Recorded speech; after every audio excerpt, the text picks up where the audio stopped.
Hello and welcome. We're talking tonight about a topic that I have been thinking a lot about this last year. And partly I've been thinking about it because of a show we did a year ago with Alex Fischer and Julie Hertzberg about bullying. Alec is back with me tonight. Since our interview last year, he has completed a documentary called Minnesota Nice. And we're going to show you a clip from that tonight and also talk more about bullying because it's a topic that is so complex. Our legislators are dealing with it right now as we speak on May 6th. Alex has testified at the legislature, and we're going to talk about his experience being bullied tonight. We're going to talk about the film, and we're going to talk about things that need to be done to stop this. About 13% of Minnesota teens are bullied regularly each week, and this amounts to about 100,000 kids. So as Alex said, this is a problem that affects way too many people. Welcome back, Alec.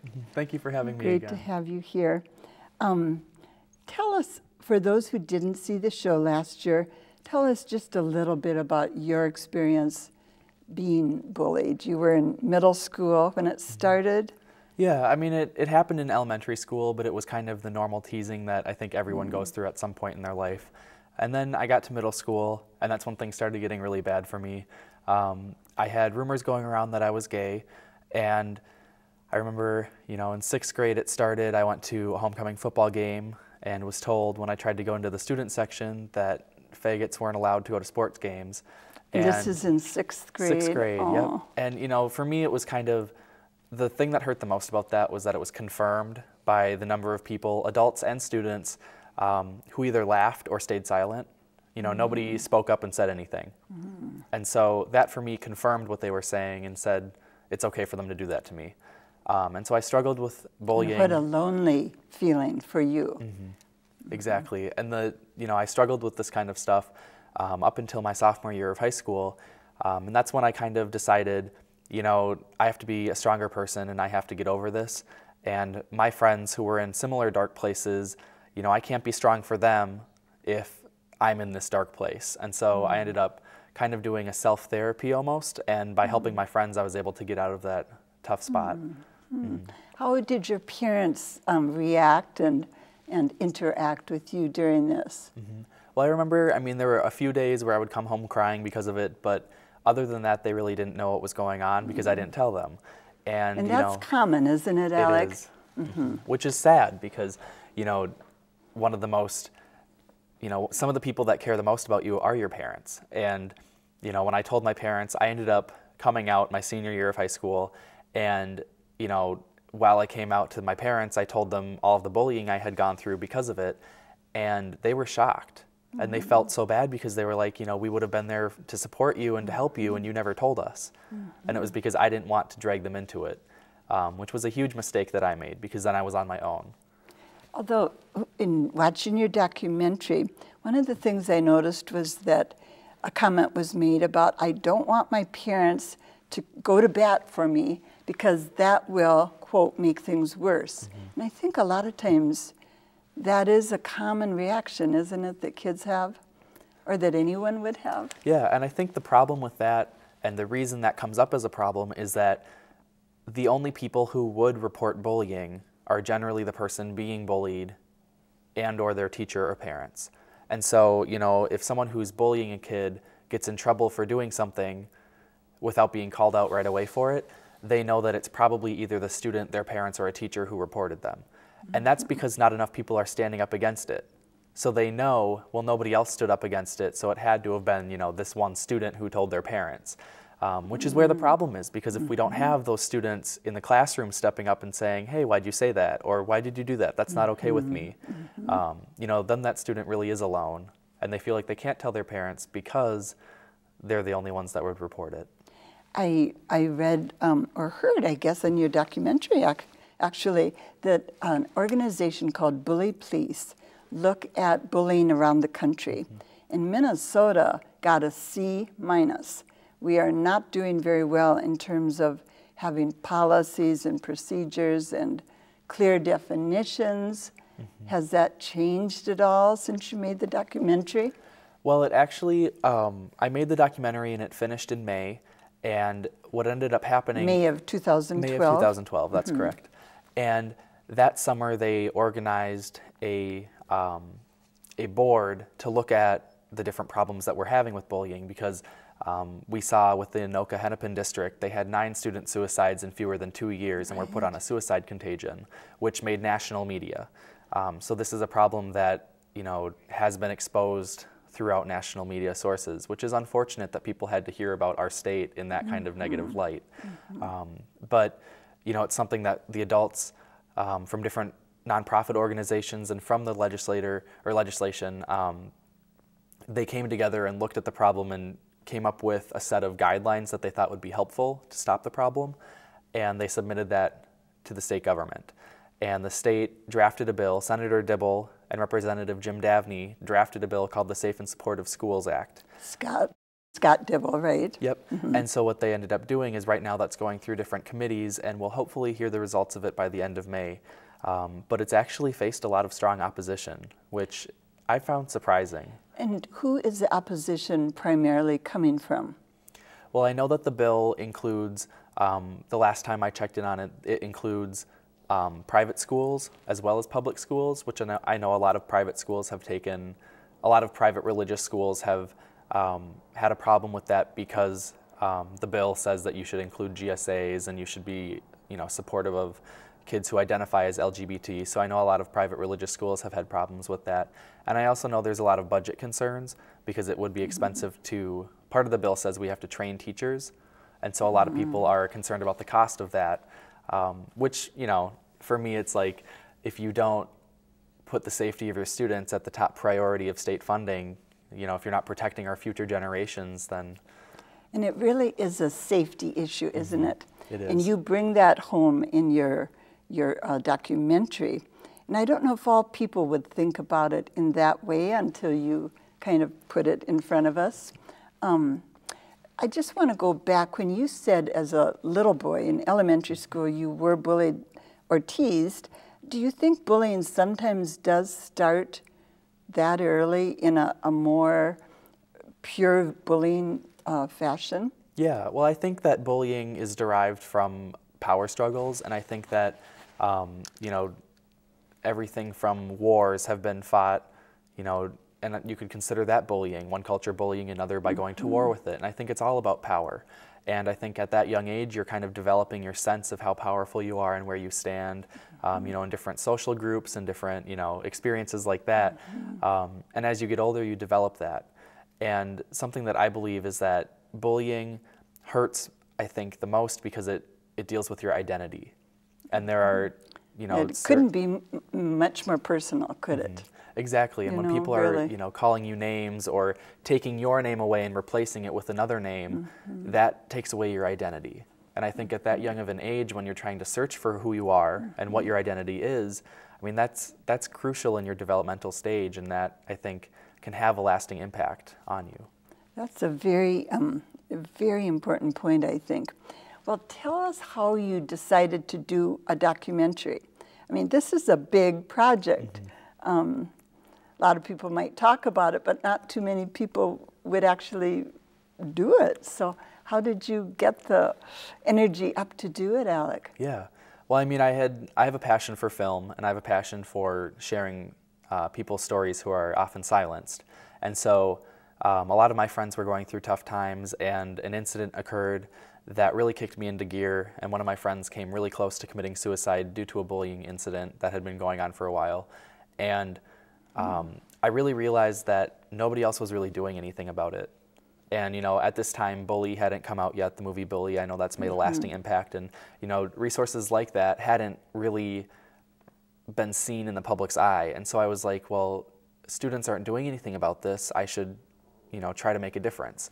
And so, you know, I tell people I just started. I just did it. I didn't really know where to start. I just kind of leapt in and started interviewing people. So you had a camera, you had a video camera. I did, and it wasn't a very expensive video camera either. That's the fun part, is that it was, you know, it was a Black Friday deal, you know, small video camera, and I I had a friend who, her dad was an independent videographer, and they were moving houses, so he let me use their boom mic when they were moving. And so I was able to get good sound quality that way. And so I traveled. That's really important with but especially your subject, you know, I mean, you need to pick up everything. Yep. So you just started and it grew and it snowballed in a sense. It did, and it actually, you know, I spent about 6 months, 7 months making it, and you know, a lot of people told me that it was silly, I shouldn't do it. You know, I had a lot of opposition to it when I was making it because, you know, people didn't think that it would turn out, and they didn't want me to get disappointed when it didn't turn out. And so I ended up presenting it at my high school. Your high school is Edina. It is, yep. And I presented it to about 1,200 kids there. And you could have heard a pin drop in the auditorium, which normally doesn't happen when you're having a presentation. And people were like, you have to show this at other places. You know, you can't just show it here. And so I started showing it at other schools. That was the turning point, wasn't it, for you? I mean, it was. To show it to your peers at your school. I mean, you must have had some apprehension, some anxiety. I was very nervous because, you know, it was my baby in a way, and I had been working on it for so long, and I hadn't really, you know, I had shown a few friends and gotten critiques, but I hadn't really put it out there to be criticized. Right, and such a very personal topic for you also. Well, we're going to take a look at a clip from this film, and do you want to set the clip up? Because it's a very heavy clip and very serious clip about suicide. So yeah, the young woman was from a small town. Yeah, she was, Rachel was from a very small town, and she had been bullied for a number of reasons, and it had been getting really bad, and her family knew what she was going through, and they, you know, were like, okay, we've had enough, we're gonna report this to the school, we need to talk about this. This isn't, you know, we're not gonna let this sit and rest any longer. And so this clip kind of shows what went on after they said, okay, we're going to report it. Well, we'll take a look at a clip from Minnesota Nice, ? I'm Brittany Umke. I am Rachel Umke's sister. My 13-year-old sister, Rachel, about 24 days ago, she hung herself due to bullying. It started about a year ago. There was slut written on her locker was one of the things, and that took 6 weeks to have removed. It took emails from my dad, and it also took 3 phone calls, and my dad would say, you know, you need to take it off, whatever. Well, it never got done. And so the 3rd call, my dad called him again and said, either you have it removed or I'm gonna come in there with spray paint and I'll take care of it myself. And then finally, after 6 weeks, it was taken off. The principal there never even told my parents. My sister had to tell my parents what happened. And then another incident was one of her ex-best friends stuck chewed up gum in her locker and in all of her school books. My sister's best friend Faith was telling us that they ate in the locker room alone because the girls were so mean to Rachel. I told her just to knock them out. She told me, I can't, Brittany. I'm not a mean person. That Friday, my dad told her that it's done. They're not dealing with this anymore. Rachel said, please don't. She's like, it's only gonna get worse for me. They're only gonna be meaner to me. And my dad said, no, I'm sorry, but we can't do this anymore. And I told her that Friday that I was gonna take her to the cop shop and have everything sorted out to see what we can do to get them to stop. And I said, I'm a very proud big sister and that I love you very much. And she said, I know, Brittany, and I love you very much too. And I said I was gonna help her. And she never replied. and then that's the last time I ever talked to her. I was actually supposed to go out that night, and earlier I was mad at my dad, and so I wasn't answering his phone calls. And I finally answered, and I was like, "What do you want?" And my dad was bawling on the phone, and he said, "Rachel's dead." And I said, "What?" And he said, "Rachel's dead." And my little brother was actually supposed to go and get her, and he happened to call my dad and said, "Could you go get her?" My dad waited on the car for 5 minutes and was texting her saying, "Quit doing your hair, quit doing your makeup." And he's like, "All right, I'm gonna go get her." And he walked up to the door, and inside the picture, or the window of the door, he saw her hanging from the living room. How old was Rachel? She was 13. She was 13, and I guess it's covered, but just to clarify for people, did the family hesitate giving you permission to do the interview with Brittany? Because your interview apparently was 24 days after her sister committed suicide. Well, what I actually did is I saw the story on the news. I thought it was tragic, and I found Brittany on Facebook.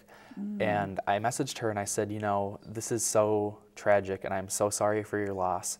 I'm doing this project, and I'm wondering if you'd want to help me, because this, you know, your story is so moving and so sad that I think that, you know, people will connect with it. And I think that it could change and save so many more lives by you sharing it with me and with, you know, the world." At that point, just my audience that I was going to show it to at the high school. And I said, "Would you be interested?" And she was like, "Absolutely. I would love to have this help save other people so that other families don't have to go through what we went through."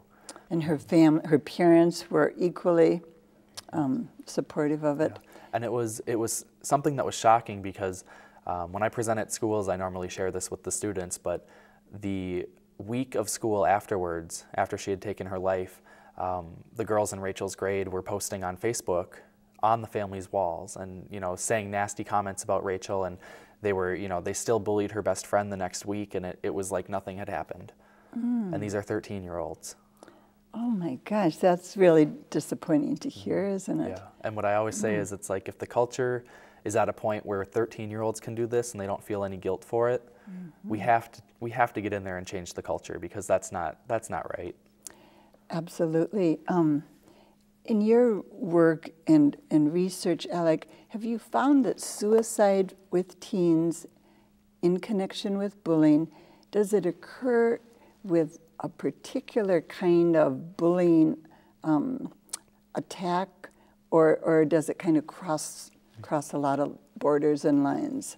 What you usually see is bullying is not only caused by, or suicide is not only caused by bullying, and I think a lot of the times what happens is the bullying causes a form of depression, or a form of, you know, something that leads a child to feel so alone and so isolated that they can't take it anymore. And I also know that it depends on, I think, the background of the family and the background of, you know, what this child has been through, because, you know, if they're at a point where they don't think they can do anything and nobody's going to help them, I think a lot of times, unfortunately, they turn to suicide, which, in my opinion, suicide should never be an option. And there are, you know, after you hear about the death of a child, there are thousands, if not millions, of people who want to reach out and help. And, you know, if this child would have known that these millions of people were there caring about them, even if they're perfect strangers, you know, and you don't know anything about them, they're willing to help. And so there's a lot of people out there that want to reach out and help. So, you know, for any student out there who's struggling with this, it's important to know that they're not alone. Even if they feel like they're alone and nobody they personally know shows that they care, there are a lot of people out there who care.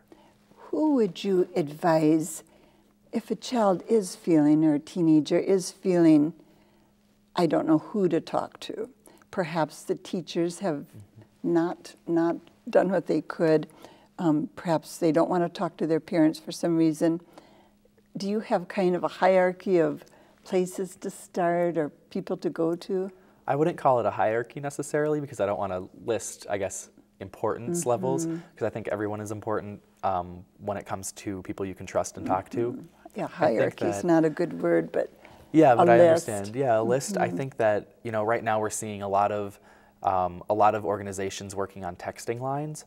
I know that there have been phone lines available for kids who are feeling alone or helpless, or, you know, the suicide hotlines where you can call for help.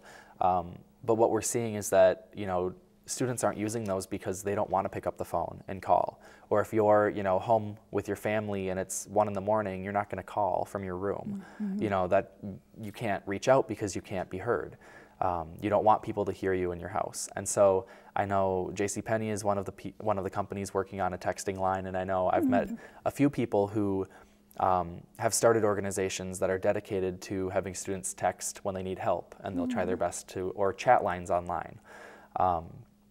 And so I know there's a lot of resources involved with social media, which I would say be careful, because there are some places that aren't safe. And what Rachel saw is when she went on some of the chat rooms, a lot of people encouraged her to take her life, and were giving her And that's something reasons. you learned that wasn't in the documentary, but Yes. you learned by talking to Brittany, People were her encouraging sister. her, yeah, and were suggesting things to her, which is tragic, which is where right now we're trying to develop safe spaces for students where they know that they can be where people are going to be trusted to help them. That trust is just a crucial element, isn't it? It is. And I think also, obviously parents and teachers that you trust are important, but if you don't have anyone like that in your life, you know, there are so many people that you can reach out to through different organizations. And I know there's a lot of groups out there, even if you just search on Facebook, bullying prevention groups, where you can share your story with them and they'll offer support. One of the things that I think of that probably complicates it a lot, though, is that if you are feeling depressed because of being bullied, or you're depressed and you are bullied, the energy to reach out is often not there. And that makes it doubly hard, I think. But would you say just push yourself to do it? And if you don't get the help you want with the first person you turn to, try somebody else? I think it's something where, you know, if students are in that position, it's hard for them to reach out. And I think that's where we really have to spend more time educating people on the symptoms of depression and how they can notice if, you know, one of your friends starts, you know, exhibiting signs that they might be depressed, or that they have something wrong going on in their life that they need someone to reach out and help them. I think then it comes down to peers, or not even peers, if you notice someone acting strangely, just asking them, hey, are you doing okay? I'm here to talk. You know, a simple gesture like that could have someone open up to you, and that could help save them. And you would never know until you reach out. So I think, you know, having people reach out to people who are exhibiting those symptoms to say, I'm here to listen, you know, that's key too. Yeah, and that might be the turning point for that person that's reaching out to you, right? What do you think about the schools and their responsibility?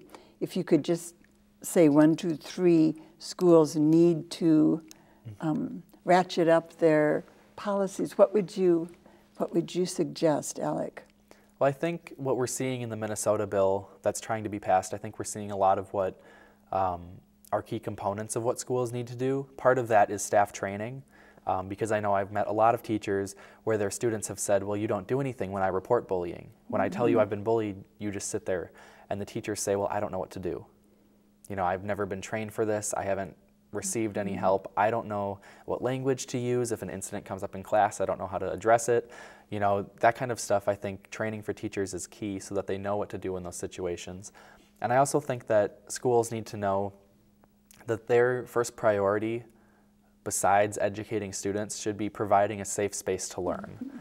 And again, that comes back to the safety piece. And, you know, it breaks my heart knowing that there are schools, you know, in Minnesota and in the country that are ignoring student safety because the student is being bullied. You know, I've come in contact with a lot of different schools that have told, you know, the administrations have told students to suck it up, or they're lying when they report something, which, you know, having the courage to finally report an incident only to be told that you're lying, I mean, that's got to be... It's just a double whammy, isn't it? Well, we're out of time. I want to thank you so much for coming back and showing the clip from your wonderful film, Minnesota Nice. You are working on another one. Maybe I can have you back when that one's done and we can talk more about that. But thank you for being with us. We're going to put up a couple resource pieces at the end of the show here. So if you want to pursue learning more about what you can do about bullying, and we'll have a link to Alex's wonderful film, check these out. Thanks for being with us. See you next week.